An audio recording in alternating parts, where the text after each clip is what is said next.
আমি চাচ্ছি যে গাঁজা যারা খায় এদের মুখে আমি মধুর বাণী শুনি, কোনো আলেমের মুখে মধুর বাণী শুনি না। আমি সরকারের কাছে আবেদন করি সকল নেশা বন্ধ করে গাঁজা বৈধ করা হোক।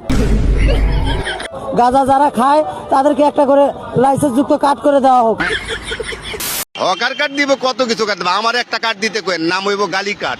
আমি গালি দিমু যারে খুশি তখন গালি দিমু, আমার কেউ কিছু কইতে পারবা না। নামই হবে লোকা গালির কার্ড।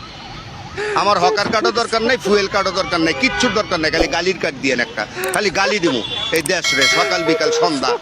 দেশ রে তো না, মানে দেশ আমাদের যারা পরিচালনা করে। ব্যাগ গোছাতে গিয়ে আমি এই চিঠিটা পাইছি। আমার ভালোবাসা সিয়াম, তোমার মা একটা ডাইনি, তার কারণে আমরা এক হতে পারবো না। তুমি আমি বিয়ে করব, আমাদের একটা বাচ্চা হবে, তোমার মা বেঁচে থাকলে তা হবে না। ইতি সুমাইয়া। চিন্তা করছেন জেনারেশন কোথায় গেছে? এই আমরা সমাজের উপকার করতেছি, অনেক ছেলে পেলেদের বউ নেকা ভালো মেয়েদের সাথে সম্পর্ক করবো, আচ্ছা আমাদের কাছে আসে, আমরা একটু সমাধান করে দিই। ধর্ষণ করতে আসছিল আপা, যেহেতু আমার সাথে সাংবাদিক ভাইরা ছিল আর নিচে এলাকার মানুষ সব জড়ো হয়ে গেছিল, ওরা পরে আর আমাকে ধর্ষণ করতে পারে না।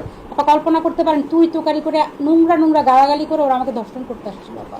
আমি কিন্তু আমাদের দেশের খুব কাছাকাছি আছি, অত দূরে নাই, আমি খুব কাছাকাছি আছি।